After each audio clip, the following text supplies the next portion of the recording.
Rasulillah wa ala alihi wa ashabihi wa mawalah ma ba'du. Pemirsa yang dimuliakan oleh Allah Subhanahu wa taala, ada satu doa yang diajarkan oleh Allah Azza wa Jalla melalui lisan Nabi kita alaihi salatu wassalam terkait dengan hidayah. Di dalam surah Al-Fatihah Allah mengatakan ihdinas siratal mustaqim. Dan di ayat yang lain Allah Subhanahu wa taala mengatakan innaka la tahdi man ahbabta yaumal qiyam. Innaka la tahdi man ahbabta walakinna Allah yahdi man yasha. Tentang hidayah, pemirsa yang sama-sama berbahagia, untuk edisi hari ini Belajar Islam yang akan disuguhkan oleh Ummah TV menghadirkan topik yang sangat menarik dan narasumber yang mudah-mudahan ini memberikan inspirasi dan motivasi serta penyemangat buat kita semua. Hadir bersama saya di studio ada Bapak Ustadz Yusuf Ismail Al-Hadid, SEI, MM, Hafizahullah Ta'ala, dan beliau sudah hadir bersama saya. Assalamualaikum warahmatullahi wabarakatuh, Ustaz. Waalaikumsalam warahmatullahi wabarakatuh. Apa kabarnya kifalukum pagi hari ini, Ustaz? Alhamdulillah khair. Alhamdulillah. Ini topik kita yang sangat menarik ini pagi hari ini, Ustaz. Perjalanan hidayah seorang mantan misionaris. Ya, dan ini bisa berbagi dengan pemirsa yang ada di rumah, Ustaz. Baik.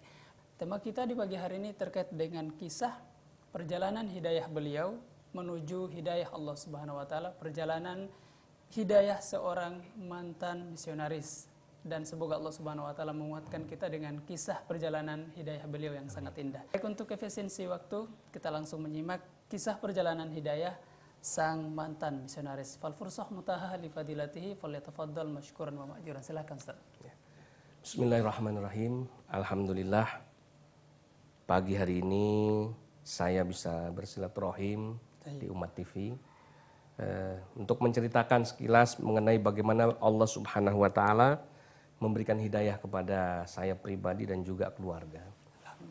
Jadi kalau disebut mantan misionaris itu benar karena memang saya lahir besar tidak di lingkungan keluarga muslim karena saya terlahir sebagai seorang Nasrani waktu itu.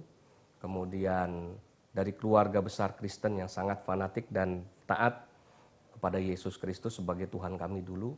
Lahir besar di Jakarta di daerah Grogol Jembatan 2. Kemudian saya punya bapak itu adalah seorang pendeta Pantekosta. Ada 5 buah gereja yang beliau waktu itu pimpin. Kemudian saya punya ibu adalah seorang penginjil senior di gereja Pantekosta di daerah Jakarta Barat juga.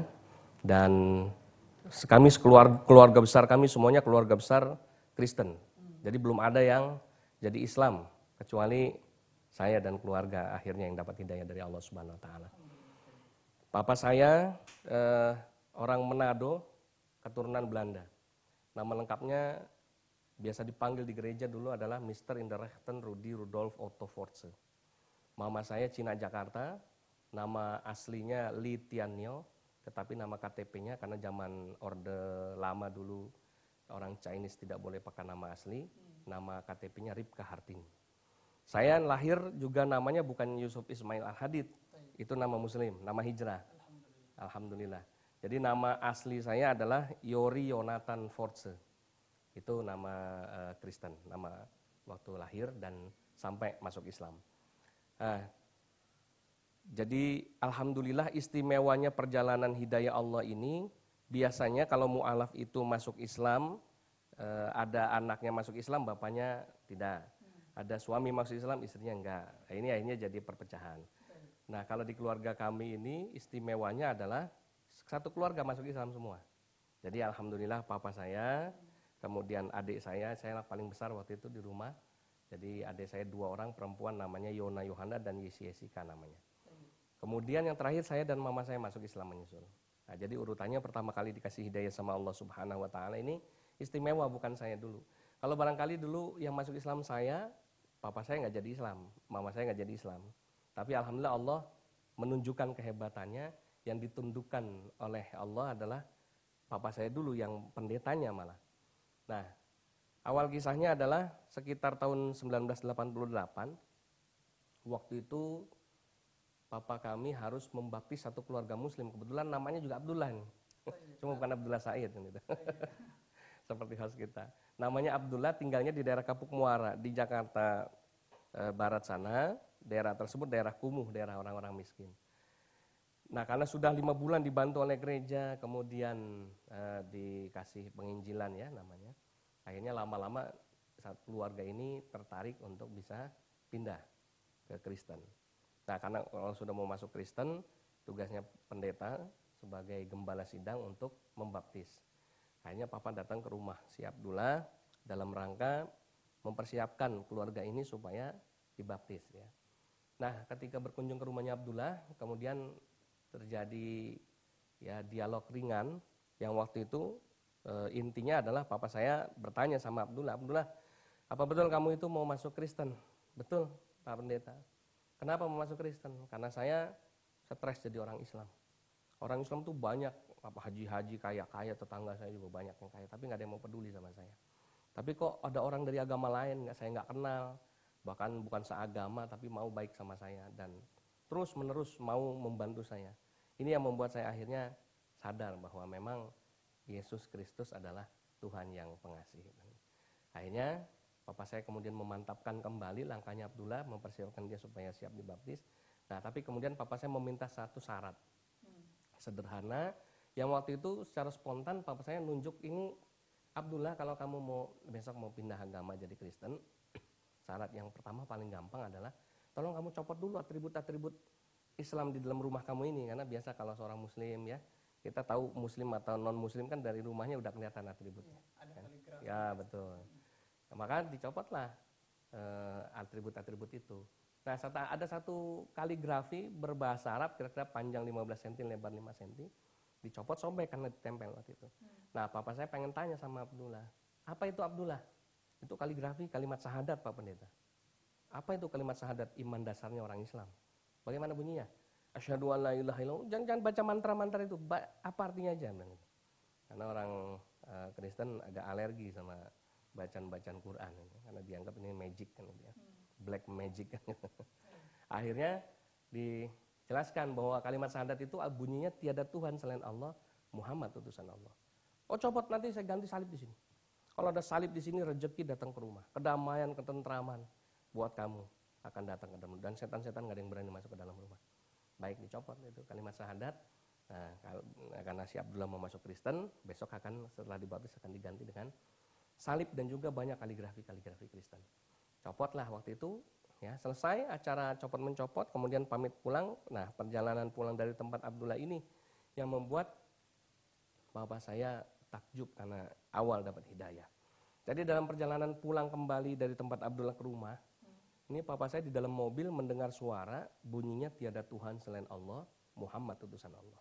Dari sumber yang tidak diketahui, Ustaz? Enggak diketahui. Baik. Tapi waktu itu papa saya mungkin masih berpikir awalnya, mungkin saya masih terngiang-ngiang suaranya sih Abdullah tadi kan gitu. Karena kalimatnya sama, dicuekin aja. Terus suaranya semakin kencang suaranya dan semakin sering. Kayak kaset diputar ulang. Tiada Tuhan selain Allah, Muhammad utusan Allah. Tiada Tuhan selain Allah, Muhammad utusan Allah. Terus lama-lama mulai merinding papa saya. Karena di mobil saya sendiri ini jelas ada suara orang yang berbisik ke telinga saya, tapi nggak ada orangnya. Dan suaranya bukan suaranya Abdullah. Jadi saya ini tidak berhalusinasi, tidak terngiang-ngiang, bukan. Karena ini suara orang lain, tapi kalimatnya persis seperti yang diucapin si Abdullah tentang yang ditempel di sobek tadi. Akhirnya semakin lama papa mulai ketakutan. Wah, ini mulai berpikir aneh-aneh nih. Jangan-jangan ini setan Arabnya marah nih sama saya, nggak senang karena kaligrafinya dicopot, disobek kan gitu.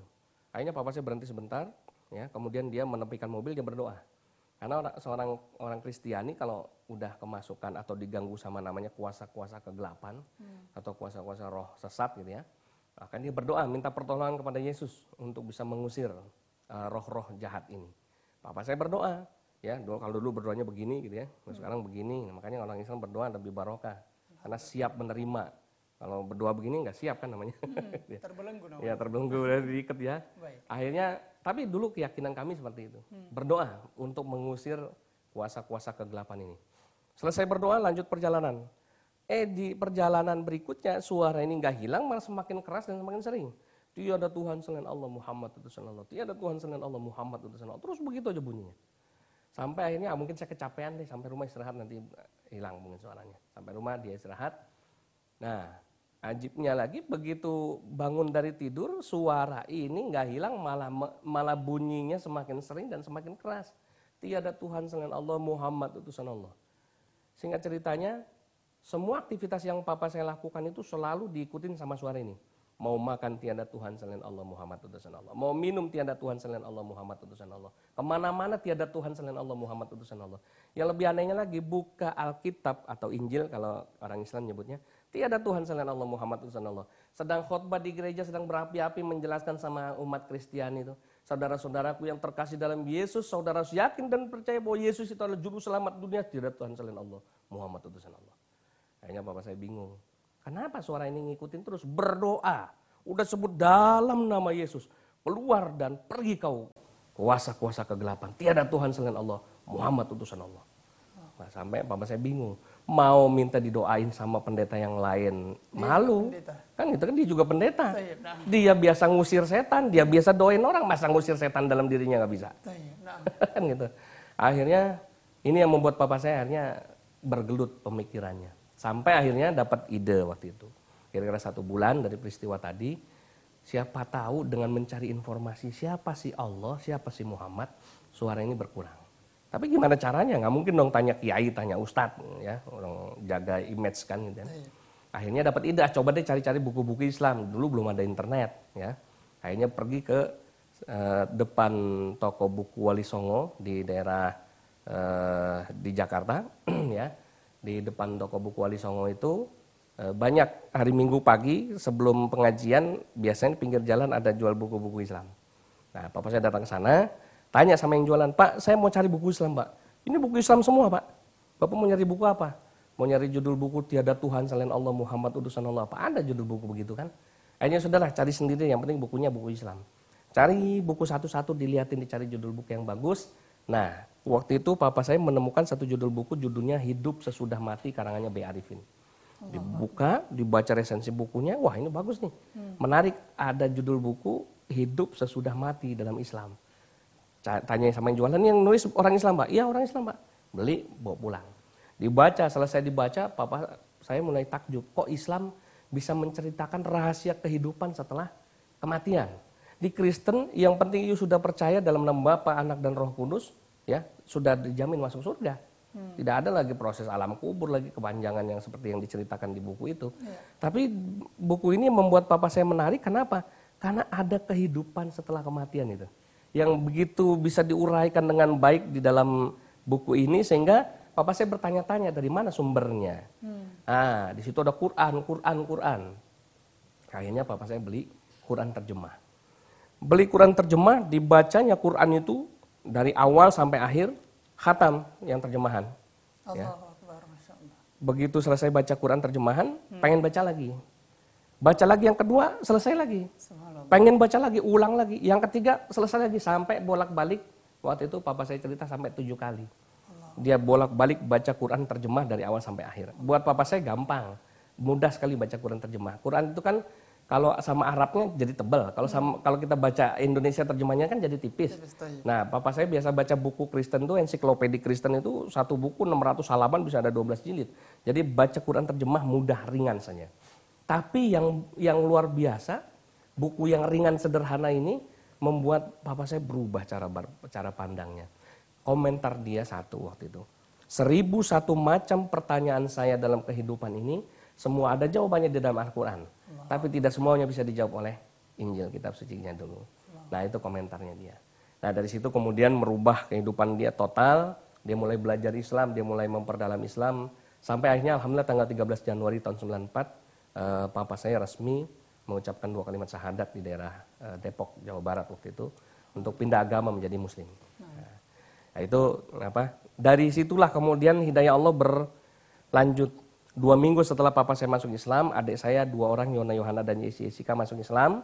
Karena waktu itu rombongan pendeta kawan-kawan papa saya datang ke rumah untuk mengkonfirmasi benar nggak masuk Islam. Ya, di situ terjadi perdebatan rupanya. Nah, perdebatan itu memancing ketertarikan adik saya 2 ini untuk nguping dan ngintip kenapa nih orang kok ngomong teriak-teriakan gitu. Akhirnya di situ salah satu poin yang diambil adik saya adalah mereka melihat perubahan sikap yang sangat-sangat jelas. Jadi baru 2 minggu papa saya jadi Islam mampu merubah akhlaknya secara umum. Jadi dari mulai mukanya sudah tidak lagi kelihatan muka orang galak. Ya, mohon maaf sebelum kami jadi Islam itu biasa makan babi, biasa makan anjing, biasa minum minuman keras. Begitu masuk Islam semua yang dulu diperbolehkan sekarang diharamkan. Begitu masuk Islam disuruh mandi besar. Mandi besar pikiran papa saya mandi di kolam mandi besar itu. Ya. Ternyata kata Pak Kiainya untuk menghilangkan najis-najis kamu sama dosa-dosa kamu yang dulu mandi taubat gitu ya. Kemudian nggak boleh makan babi, nggak boleh makan anjing, nggak boleh minum minuman keras yang dulu kami sukain. Saya dulu paling senang makan somai kuping babi. Harganya 5.000 satu mangkok, enak sekali itu, kriuk-kriuk gitu ya. Tapi dulu gitu ya, waktu belum tahu itu nggak boleh. Papa saya sering makan yang namanya daging RW, daging anjing itu ya. Model di tongseng kalau zaman sekarang kalau makan kambing ya. Kemudian minumnya bukan minum air putih biasa. Minumnya itu terus minuman beralkohol untuk menetralisir panas. Dan itu dikonsumsi hampir setiap hari. Maka mukanya juga beda, muka orang pemarah, temperamental. Begitu jadi Islam, suruh mandi besar, suruh disunat, nggak boleh minum khamr, nggak boleh makan babi, nggak boleh makan anjing. Tiap hari kena air wudhu, luntur semua muka-muka ahli nerakanya. Alhamdulillah itu yang membuat adik saya terkagum-kagum bisa merubah. Yang kedua, dalam debat itu papa saya tidak menampilkan wajah yang emosional. Dia cuma menjawab pertanyaan-pertanyaan dan tantangan-tantangan pendeta itu dengan satu kalimat begini. Kalau kalian mau memaksa saya untuk menunjukkan yang benar Islam atau Kristen, karena intinya mereka mau minta papa saya supaya kamu kenapa jadi Islam? Apa salah Kristen dan Islam benarnya di mana gitu? Nah, akhirnya papa saya bilang gini, ada satu waktu dan tempat yang bisa membuktikan Islam atau Kristen yang benar. Baik kalau begitu di mana tempatnya, kapan waktunya sebutkan, nanti kami siap datang. Papa saya bilang, nanti sama-sama kita tunggu datang hari kiamat. Oh, hari kiamat, wah ini kalau sudah tidak masuk di akal kamu pikiran kamu, loh nggak masuk di akal di mana? Kita orang Islam sama-sama meyakini bahwa nanti di akhir zaman, di hari kiamat, Nabi Isa akan turun lagi. Orang Kristen juga yakin bahwa nanti Tuhan Yesus akan turun. Itulah makanya mereka kalau Paskah, mereka rayakan besar-besaran, karena mereka mengharapkan Tuhan Yesus akan turun lagi setelah dia naik ke atas, dia akan turun lagi untuk mengangkat orang Kristen ke surga, itu keyakinannya. Udah kita tungguin aja bareng-bareng. Orangnya kan cuma satu, cuma kamu nyebutnya Tuhan, kita nyebutnya orang Islam Nabi kan gitu. Ya. Kalau nanti Yesus turunnya ke altar gereja sambil main organ nyanyi glory, glory, haleluya. Ya itu berarti Yesus agamanya Kristen, yang menang kamu. Tapi kalau nanti Nabi Isa turunnya ke masjid, sholat bersama-sama orang Islam, berarti Isa agamanya Islam. Selesai udah kan gitu. Nah ini membuat para pendeta ini semakin dongkol gitu ya, kemudian akhirnya pergi pulang. Mereka pergi pulang, malamnya adik saya masuk Islam. Ya. Nah, yang terakhir saya sama mama saya. Mau dilanjut atau break dulu? Betul, Ustaz. Ya. Ini terkait dengan mendengarkan tadi kalimat la ilaha illallah itu berlangsung berapa hari atau beberapa pekan? 1 bulan. Selama 1 bulan. Ya. Jadi selama itu hati itu betul diganggu terus. Betul. Nah, setelah mulai mempelajari Islam tadi, surah itu berlambat laun mulai hilang dan akhirnya udah nggak diganggu lagi sampai akhirnya dia masuk Islam. Betul.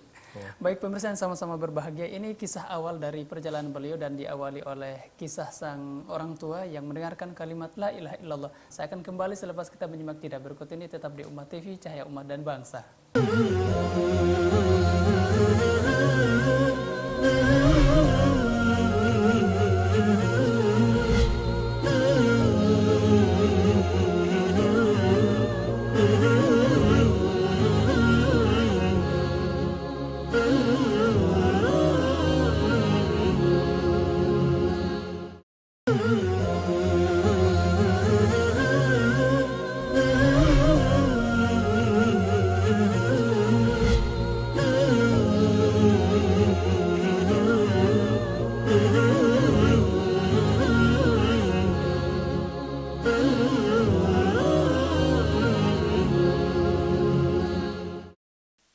Sama-sama berbahagia, marhaban untuk Anda yang baru bergabung. Dan program ini adalah program khusus untuk para pecinta hidayah dan pencinta Al-Quran. Bil Quran Ihtadaitu bersama Ustadz Yusuf Ismail Al-Hadid, SAIMM Hafizahullah Ta'ala.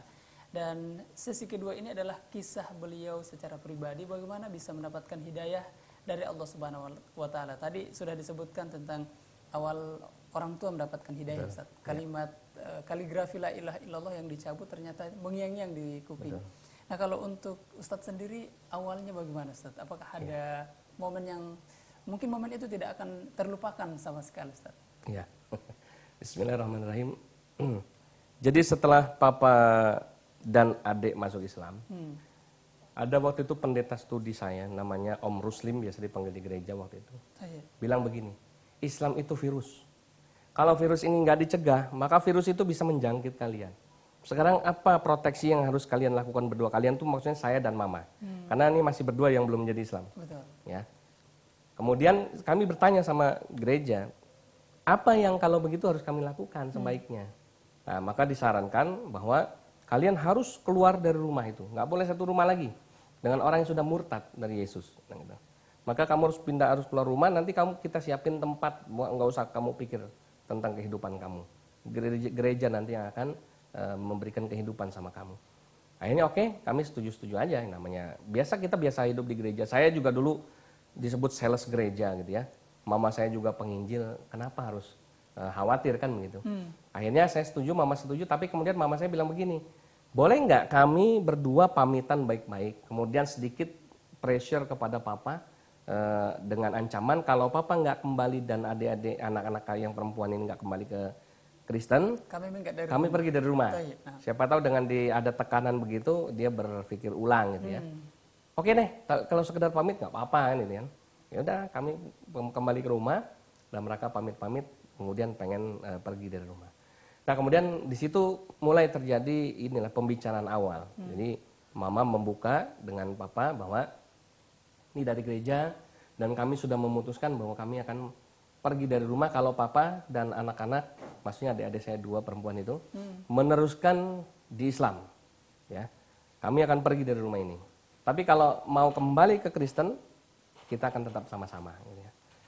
Jawaban papa saya yang waktu itu cukup mengherankan saya adalah, dengan santai dia bilang, ya sudah kalau begitu keselamatan masing-masing aja nggak apa-apa. Bilang gitu. Itu yang membuat saya sebetulnya gregetan, gemes. Karena sosok papa waktu itu yang saya kenal, yang saya tahu adalah orang yang sangat penyayang sama keluarga. Kok ini tiba-tiba dengan seenak dia bilang begitu? Saya kan nggak rela. Akhirnya kemudian saya bilang, emangnya apa sih di Islam yang membuat papa itu sampai kekeh ya mempertahankan Islam walaupun kehilangan anak dan istri? Mungkin juga bertanya, was, kayaknya papa ini sudah tidak sayang lagi sama anak. Iya, sebetulnya salah satunya itu. Cuma pertanyaan saya seperti itu modelnya, bukan terus terang ya. Jadi saya tanya, kenapa, ada apa di Islam kok sampai membuat papa itu sampai itu tadi ya, tega ya kepada anak dan istri. Papa cuma bilang, loh, karena yang papa miliki sekarang ini adalah sebuah kebenaran. Dan kebenaran itu mahal harganya. Dunia dan isinya pun tidak sanggup membeli kebenaran ini. Mama bingung, emangnya apa yang benar kan gitu ya. Nah, kemudian kalau kalian siap mendengarkan, papa akan jelaskan. Nah mulailah, oke silakan jelaskan sama kami. Kalau sama pendeta-pendeta papa nggak mau jelasin, karena tadi jawabannya nunggu hari kiamat itu kan gitu ya. Sama kami jelaskanlah kenapa jadi Islam, kenapa meninggalkan Yesus. Nah papa mulai membuka dialog itu dengan satu kalimat sederhana. Sebetulnya papa itu tidak meninggalkan Yesus. Dengan menjadi muslim, papa itu menjadi pengikut Yesus yang sesungguhnya. Mana bisa, jelas yang namanya pengikut Yesus itu orang Kristen. Makanya orang disebut Kristen. Artinya apa? Dari kata Kristus, pengikut Yesus. Kan begitu. Mana ada orang Islam kan Muhammad nabinya. Betul, kan bilang gitu kan. Enggak. Karena banyak sekali ajaran-ajaran Yesus yang dilakukan Islam tidak dilakukan orang Kristen. Ya. Contoh, Yesus disunat ketika umur 8 hari di kitab Lukas pasal 2 ayat 21. Bunyinya itu, dan ketika genap 8 hari ia dalam kurung Yesus ya, disunat. Jadi ada kata-kata disunat. Mana orang Islam? Mana orang Kristen? Ya, mayoritas orang Kristen tidak mau disunat karena Paulus melarang sunat itu. Ya, ada memang dari mereka yang disunat, tapi alasannya bukan alasan teologis, tapi alasan medis, ya, karena untuk kesehatan. Tapi kalau menurut iman Kristiani, ya Paulus bilang dilarang disunat, maka mereka sampai sekarang banyak yang nggak disunat. Nah, tapi Muslim semua laki-laki wajib disunat. Ya, berarti satu hal membuktikan bahwa orang Islam mengikuti ajarannya Yesus. Yang kedua, Yesus mati pakai kain kafan. Ya, Lukas pasal 23-53 di Perjanjian Baru itu. Ya. Dan ketika ia menurunkan mayat itu, ia mengafaninya dengan kain lenan, lalu menguburkannya di dalam bukit batu. Ini beberapa yang masih saya hafal, tidak semuanya udah lupa memang sekarang gitu ya. Tapi kemudian dirubah sama tradisi gereja. Ya, tradisi gereja sekarang upacara pemakaman orang Kristen berbeda dengan yang dilakukan zaman Yesus ketika mati di kayu salib. Iya. Tuhan mereka mati dikafani dulu kain lenan. Kalau sekarang mungkin namanya kain mori kan begitu. Tapi tetap sama-sama dikafani, ada tulisannya di Injil itu. Sampai sekarang masih ada. Nah, kenapa sekarang matinya justru pakai jas, pakai dasi ya? Ada salon mayat ya. Matinya lebih ganteng daripada masih hidupnya. Betul. Kan gitu ya. Ini kan ironis. Jadi orang Islam yang mengikuti Yesus kan gitu ya. Kemudian lagi salah satu lagi misalnya yang lazim yang umum sudah kita dengar, orang Islam tidak boleh makan babi, diharamkan makan babi. Ya, tapi orang Kristen makan babi itu boleh-boleh saja. Karena Paulus bilang semua makanan itu halal. Jadi nggak ada yang haram buat orang Kristen. Padahal sudah jelas di Imamat 11 ayat 7, Ulangan 14 ayat 8, di sana ditulis haram makan babi. Tapi alasan orang Kristen haram makan babi yang ditulis di Injil itu, di Alkitab itu babi hutan. Karena sekarang teksnya berubah, juga babi hutan. Kalau Alkitab sebelum tahun 70 tulisannya cuma juga babi. Jadi semua babi. Kemudian yang edisi revisi setelah tahun 70 ditulis juga babi hutan. Jadi ada kata hutan yang sekarang di Injil yang dipegang sama orang Kristen sekarang sudah ada tambahan babi hutan. Jadi yang dilarang babi yang di hutan, Ustadz. Ya, kalau babi yang di pejagalan, yang dipelihara boleh kan gitu. Oh, gitu. Baik. Nah, ini alasan mereka. Nah, itu salah satu. Nah, kita diskusi tentang masalah ini selama 4 bulan. Dari mulai tradisi-tradisi gereja, dari mulai gereja sendiri, bagaimana pelaksanaan ibadat orang Kristen. Ini yang membuat akhirnya selama 4 bulan diskusi Islam Kristen, saya dan mama saya justru alhamdulillah terbuka hati kami, pikiran kami untuk menerima Islam. Karena banyak hal yang saya tanyakan ke gereja tidak memperoleh jawaban. Banyak hal yang saya tanya sama pendeta tidak memperoleh jawaban. Jadi banyak hal yang justru ketika ditanya sama Papa bisa jawab. Padahal Papa umurnya baru di Islam. Nah, ini yang subhanallah. Ini yang membuat kita akhirnya alhamdulillah selama 4 bulan justru kami bergeser.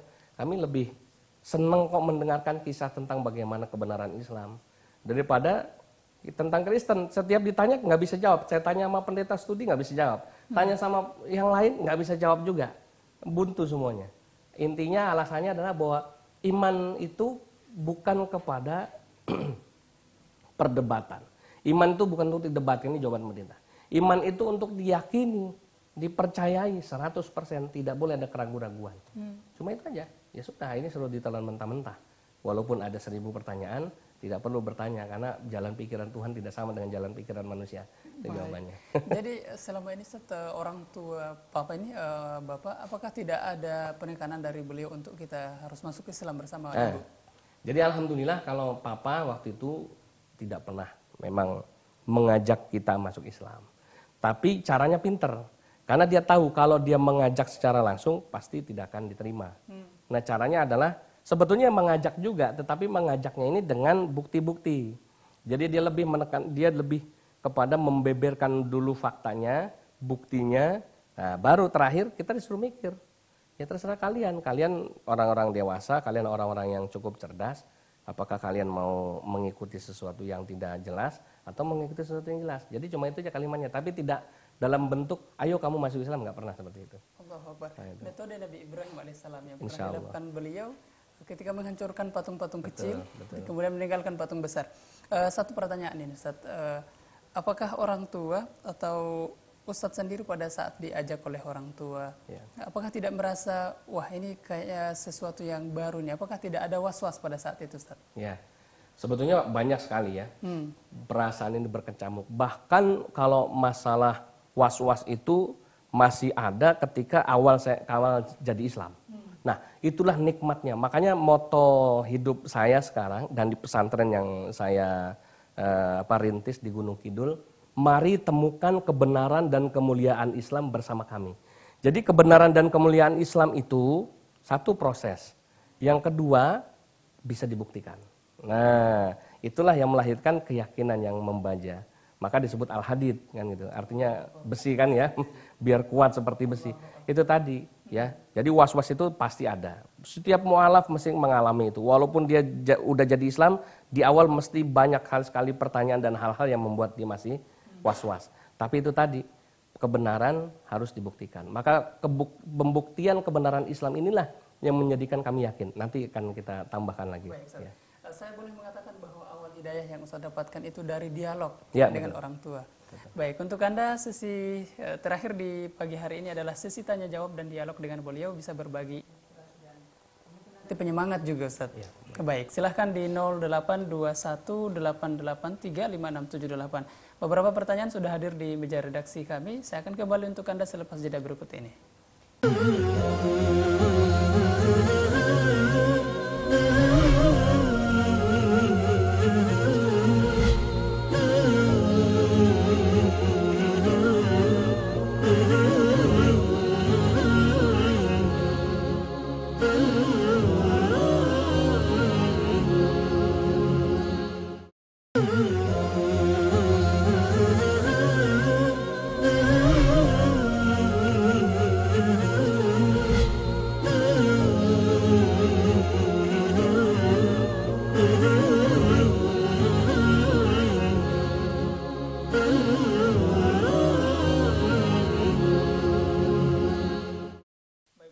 Sama-sama berbahagia. Untuk Anda sekali lagi yang baru bergabung di channel Umat TV, Cahaya Umat dan Bangsa, marhaban bikum. Saat ini Anda tengah menyaksikan program live, yaitu satu inspirasi dan kisah dari Ustadz kita, Ustadz Yusuf Ismail Al-Hadid. Nama beliau subhanallah memotivasi sekali Al-Hadid, yaitu sebuah besi.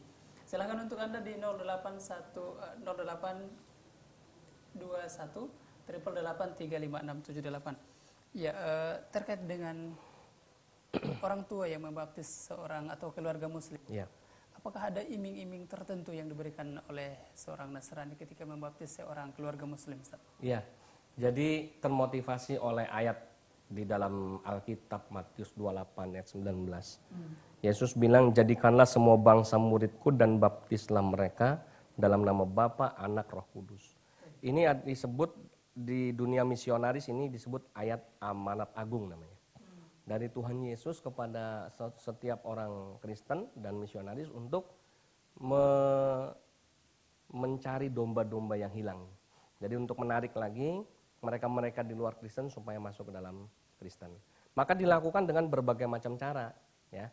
Jadi ada bahasa di Alkitab itu, kamu harus tulus seperti ular, tulus seperti merpati. Jadi cerdik seperti ular, tulus seperti merpati. Atau bahasa kita tuh sering disebut, inilah namanya misi serigala berbulu domba gitu ya. Iya. Jadi harus cerdik ya, seperti ular, tulus seperti merpati. Maka aplikasi di lapangannya yang dilakukan oleh para misionaris, tentu bagian-bagian tertentu ada yang menjalankannya dengan bantuan-bantuan ya, seperti sembako ya. Ya sembakonya minimal beras, mie instan, ini kan yang paling gampang ya. Kemudian ada juga beasiswa sekolah, ada juga bantuan pekerjaan, ada juga bantuan modal usaha dan lain sebagainya. Jadi tergantung dari objek penginjilan yang akan kita targetkan. Baik, Ustaz. Terkait dengan dialog, kita angkat telepon berikut ini. Baik. Ya, halo. Assalamualaikum. Assalamualaikum. Waalaikumsalam. Ya, dengan Bapak siapa di mana, Pak? Halo, Assalamualaikum. Ya, silahkan, Pak.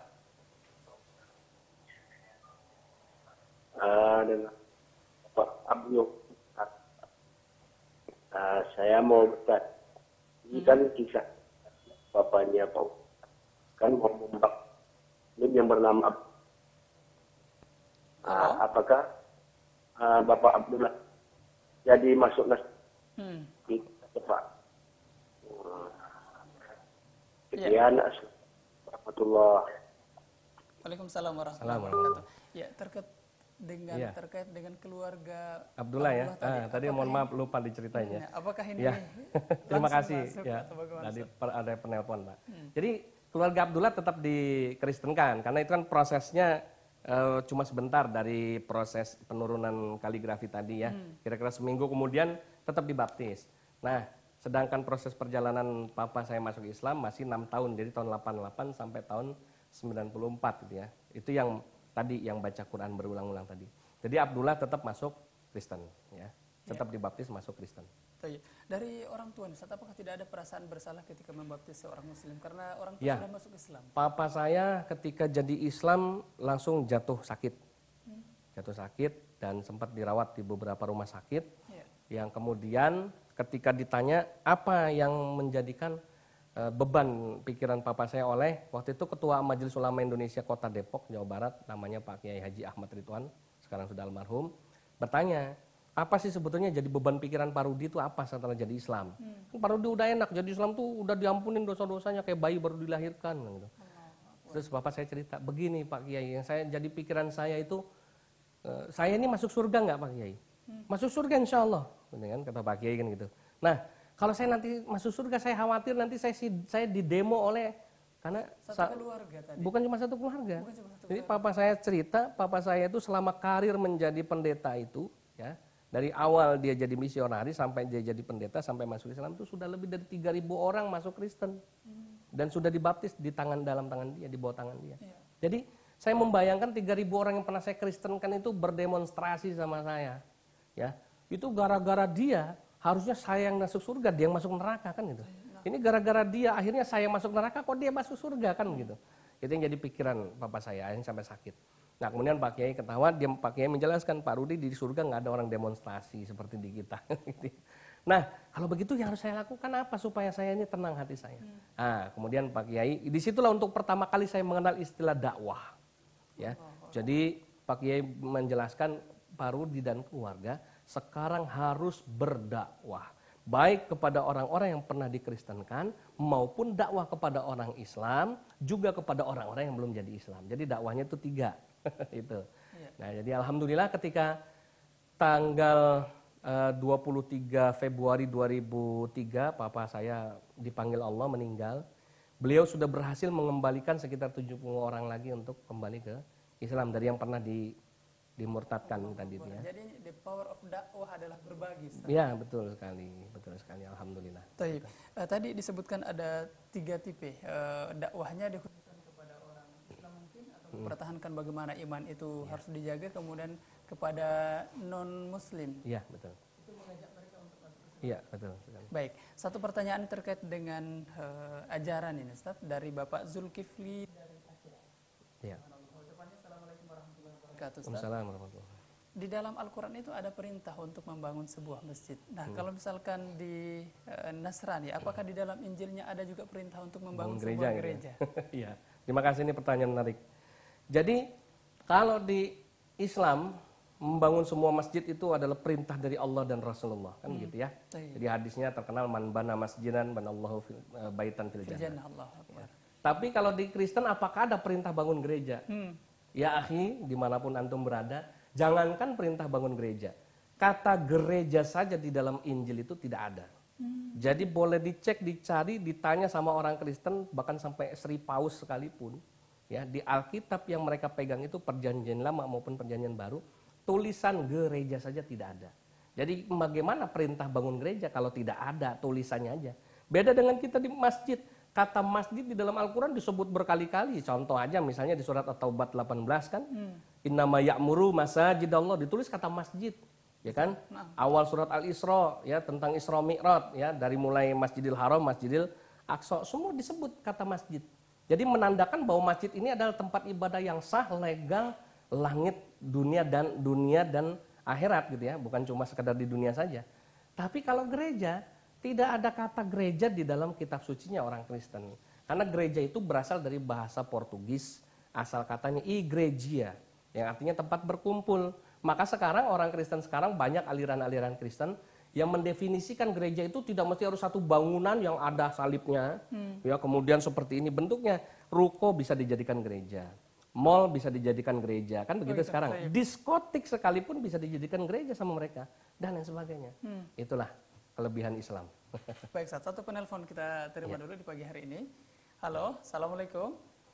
Waalaikumsalam warahmatullahi wabarakatuh. Iya, Bapak Bustanuddin di Solo, silahkan Pak. Assalamualaikum Ustaz. Waalaikumsalam warahmatullahi wabarakatuh. Begini ya, kita baca Al-Quran, kata-kata Yesus tidak ada ketemu dalam Al-Quran. Ya. Kemudian yang kita ketemui Nabi Isa. Apakah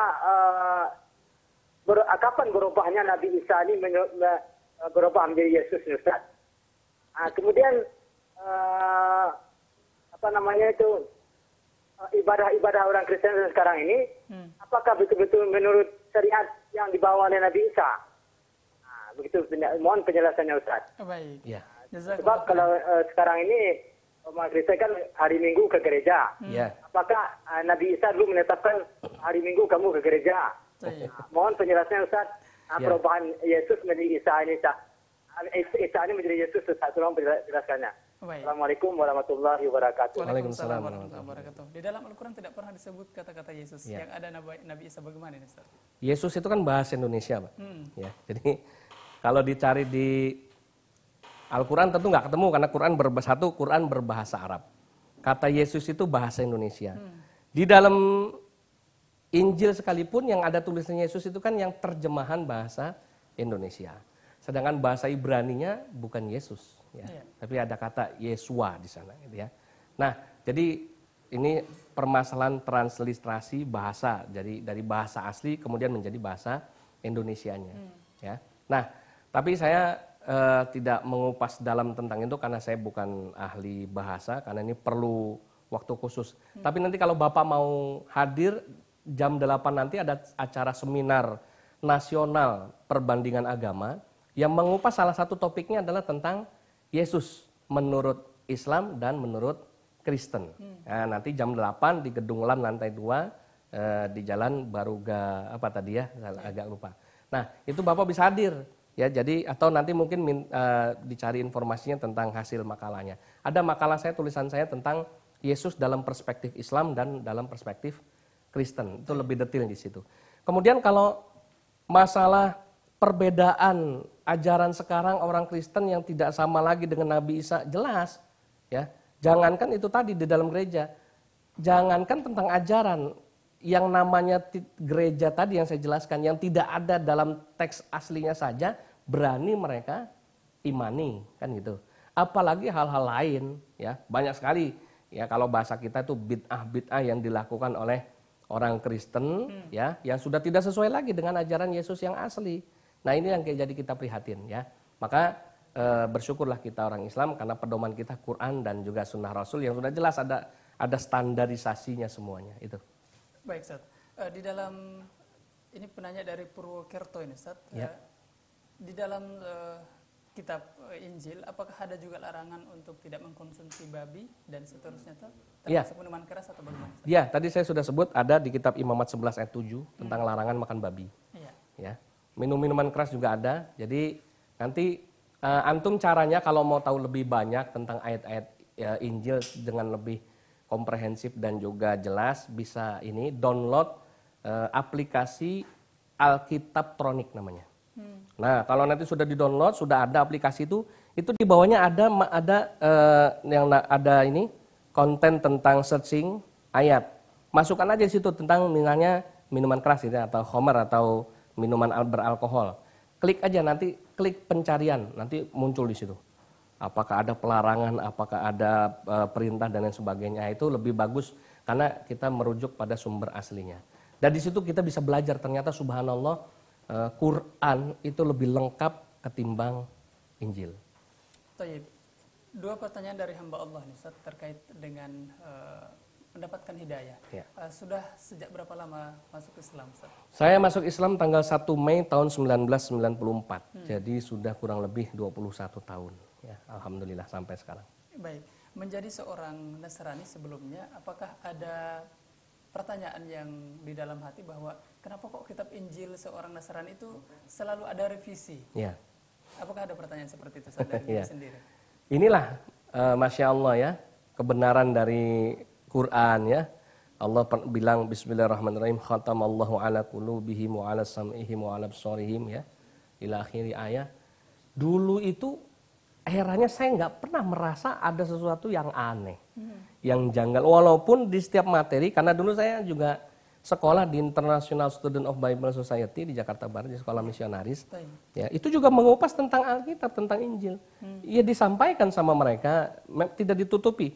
Ini ayat dari mulai kanonisasi Alkitab namanya materinya. Jadi bagaimana proses pengumpulan Injil menjadi sebuah mushaf kalau kita gitu ya, atau menjadi sebuah kitab sekarang.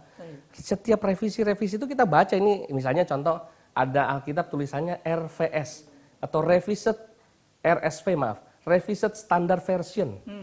Kan jelas itu edisi revisi standar. tidak terbersit sama sekali di pikiran saya bahwa iya ya kok ada revisi. Itu ya Masya Allah yang membuat saya justru bersyukur ketika sudah mendapatkan hidayah Allah masuk Islam, semua itu Allah buka. Allah buka mata hati kita, pendengaran kita, penglihatan kita. Jadi seolah-olah ada hijab besar, hijab kelam ini ya, yang kemudian Allah angkat sehingga baru kita bisa melihat kebenaran Islam setelah hidayah itu Allah berikan. Nah itulah subhanallah. Maka bersyukur kita. Jadi kadang-kadang dialog sama orang Kristen tentang bagaimana Alkitab, sekalipun mereka ditunjukkan, pernah waktu di Samarinda debat sama seorang pendeta, nggak usah saya sebut namanya, ya dari Jakarta. Kita sebutkan semua yang fakta-fakta di Alkitab atau Injil yang tidak benar, semua berdasarkan ayat Injil. Karena saya punya buku karangan saya, judulnya Injilku yang Ternoda. Di situ 100% tidak ada ayat Quran, semua Injil semua, membedah habis tentang bagaimana ada pornografi dalam Injil, bagaimana tentang ayat-ayat yang menyesatkan, ada tentang pertentangan, ayat-ayat tidak masuk di akal, semua diungkap. Jawabannya apa? Iman kami Ustadz bukan hanya kepada Injil yang ada di dalam teks ini, tetapi kepada Yesus sebagai firman itu sendiri. Ya sudah selesai, nggak perlu kita dialog namanya kan gitu. Namanya dialog itu kan membuka debat ilmiah ya. Tapi kalau sudah keyakinannya cuma membabi buta ya tidak bisa ditakati kan gitu. Itulah fungsinya hidayah. Baik, Ustaz. Satu pertanyaan ini dari Bapak Ari yang ada di Batang ini, Ustaz. Mungkin langsung motivasi juga. Paman beliau ini atau paman mertua beliau dulu seorang muslim, hanya karena istrinya disembuhkan oleh seorang non-muslim, sembuh dari kanker payudara, seorang pendeta yang menyembuhkan dan beliau juga diberikan pekerjaan, akhirnya menjadi murtad. Pandangan Ustadz bagaimana tentang hal yang seperti ini dan mungkin bisa diberikan motivasi bagi seorang yang beriman untuk bisa menjaga hidayah itu, Ustadz. Iya, Masya Allah. Jadi memang akidah yang kuat ya itu adalah akidah yang betul-betul berpasrah diri kepada Allah dan menerima setiap kodoknya Allah, ketetapan Allah, baik maupun buruk. Itu kan iman kita ya. Terkadang memang ada saudara-saudara kita yang dalam ujian hidupnya tidak sanggup bertahan dan mempertahankan iman dan akidahnya. Ini yang saya sedihkan ya. Memang di dalam dunia misionaris Kristen banyak sekali cara-cara yang mereka lakukan, yaitu diantaranya adalah metode healing dengan cara pengobatan. Jadi mereka bikin acara penyembuhan ilahi. Mereka menganggap bahwa pendeta-pendeta ini adalah titisan Kristus Yesus. Yang mukjizat Tuhan Yesus itu adalah bisa menyembuhkan orang sakit kan gitu ya. Bisa menghidupkan orang yang mati. Jadi mereka menganggap bahwa pendeta ini adalah titisan Kristus yang bisa melakukan hal yang sama. Makanya mereka bikin acara penyembuhan massal dengan, kalau menurut saya, bahasa saya sering saya bilang bahwa satu-satunya sales yang paling gila sedunia adalah sales gereja. Kenapa? Karena mereka kalau bikin promosi kegiatan luar biasa. Yang buta bisa melihat kan gitu. Betul. Yang tuli bisa mendengar, yang lumpuh bisa berjalan. Ini mana ada dokter yang sanggup, misal dokter THT bikin di papan pengumumannya begitu, yang tuli bisa mendengar, rame pasiennya yang datang situ. Tapi begitu nggak terbukti, ya bisa dikeroyok tuh dokter kan gitu. Tapi kalau sales gereja berani, ya jadi mereka berani mempromosikan dengan begitu hebat karena keyakinan pada Yesus itu. Nah, inilah yang sebetulnya nggak dipahami oleh sebagian kita umat Islam. Ketika kita menghadiri acara umat lain, ya berarti kita sudah berlepas dari tali Allah, kan gitu. Apalagi ketika kita kemudian mulai mempercayai akidah orang lain masuk ke dalam hati kita, maka setan sudah mulai memasuki relung-relung hati kita yang tadinya harusnya bersih pada Allah. Bahkan ketika kita mulai merasakan, oh iya ya, ternyata setelah didoain pendeta, ternyata ada perubahannya, maka sudah siap-siaplah ya, akhirnya kita bisa keluar dari Islam yang indah ini. Maka jangan salahkan Allah, bukan berarti Allah itu nggak punya kemampuan apa-apa, Yesus lebih hebat, tidak. Kenapa? Mari kalau memang mau berani beradu sakti, panggil pendeta, panggil kiai, silahkan doakan. Tapi kan enggak. Ini semua tadi permainan, ya sugesti, permainan keyakinan, kepercayaan yang ditanamkan begitu tinggi. Karena kita juga, saya pernah jadi orang Kristen, banyak juga yang gagal dan banyak juga sandiwara di dalamnya. Itu yang nggak diketahui oleh kita orang Islam, sehingga kita tertarik, akhirnya terjerumus bahkan murtad tadi. Maka saran saya, jaga akidah kita, jaga iman kita. Kalau kita sudah yakin iman pada Allah, kepada ketetapan Allah, maka ketika dikasih sakit sekalipun, bahkan sampai mati sekalipun, ya kita harus tetap Islam. Wala tamutunna illa wa antum muslimun. Jangan karena sakit kemudian pindah agama, ini namanya mau enaknya aja jadi Islam kan, gitu, nggak mau susahnya. Baik. Masya Allah ya. Satu pertanyaan ini Ustaz, setelah masuk Islam, apakah Ustaz mengalami kesusahan atau keluhan setelah memeluk Islam itu? Allahu Akbar, setiap kesulitan, kesusahan itu pasti ada. Tapi Masya Allah, saya merasakan nikmat. Itulah tadi. Kalau hidayah itu sudah kuat, ya. Saya pernah jadi tukang sampah gara-gara jadi Islam. Saya pernah jadi penjaga sekolah gara-gara jadi Islam. Saya bahkan papa saya tidak mampu membayar kontrakan rumah selama 7 bulan gara-gara jadi Islam.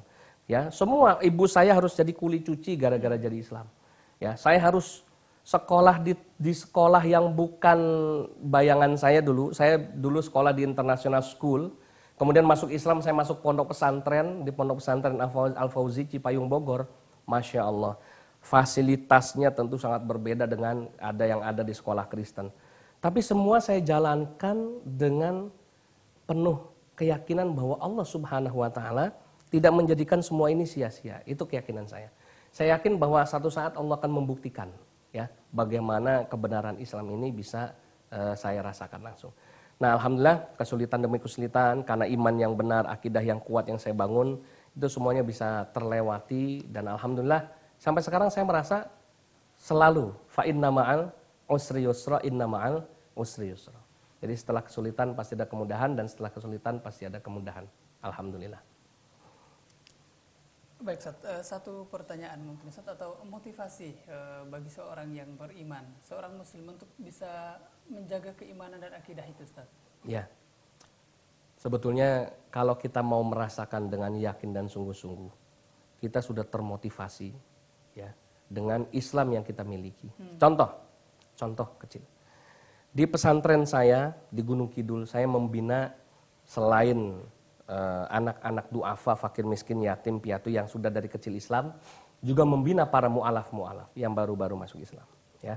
Yang saya tekankan misal tentang sholat, bab tentang sholat. Ya. Bukan sholat tepat pada waktu. Saya marah dan saya bikin aturan di pesantren itu, ya, akan ada hukuman buat siapapun yang di pesantren Al-Hadid di Gunung Kidul, sholat tepat pada waktunya. Ya. Karena ini tidak mencerminkan orang yang cinta pada Islam.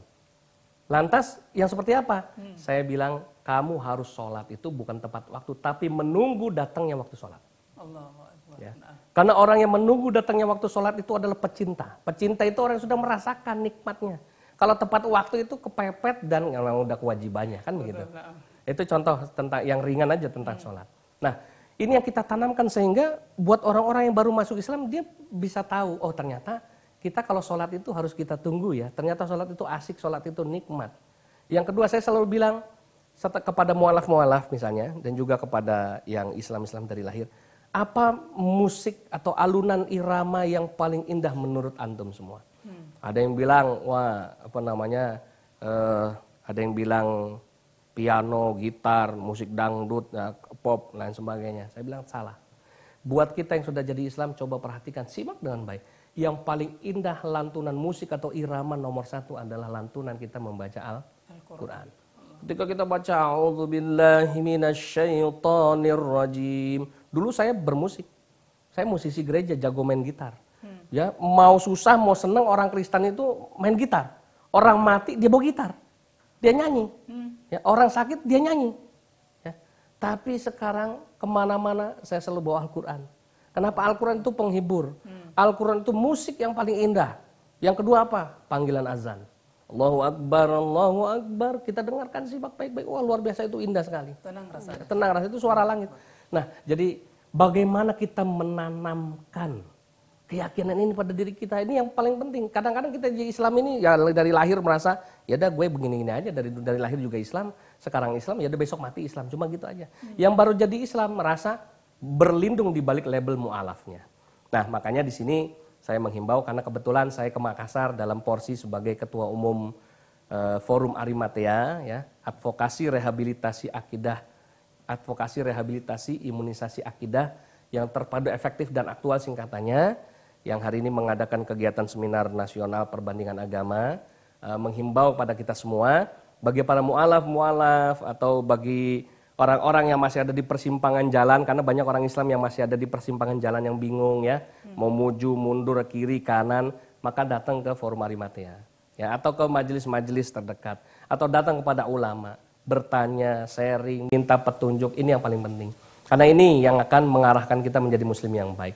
Dan insya Allah salah satunya adalah Forum Arimatea di Kota Makassar sudah ada, siap membantu memberikan pencerahan akidah buat saudara-saudara kita yang masih ada di persimpangan jalan tadi. Syukran. Baik. Jazakumullah khairan Ustaz, dan sangat menginspirasi kisahnya. Mudah-mudahan ini bisa menguatkan iman bagi seorang muslim dan bisa menjadi peluang untuk non muslim bisa merasakan nikmatnya yang namanya Islam, Ustaz. Baik pemirsa, sama-sama berbahagia, semoga apa yang beliau bagikan untuk kita di pagi hari ini bisa membuahkan hasil yang baik dan menjadikan iman kita itu lebih luar biasa kepada Allah Subhanahu wa taala. Dan sekali lagi mudah-mudahan Allah Subhanahu wa taala memberikan kekokohan iman kepada kita seperti kokohnya sebuah batu dan kerasnya sebuah besi al-hadid sebagaimana nama beliau. Hadanallahu wa iyyakum ajmain, dan saya ucapkan kepada beliau jazakumullahu khairan. Wa iyyakum. Semoga Allah Subhanahu wa taala menganugerahkan surga yang indah Firdaus. Amin amin. Baik, kita tutup majelis kita di pagi hari ini. Subhanakallahumma wa bihamdika asyhadu an la ilaha illa anta astaghfiruka wa atubu ilaik. Wassalamualaikum warahmatullahi wabarakatuh dan selamat beraktivitas.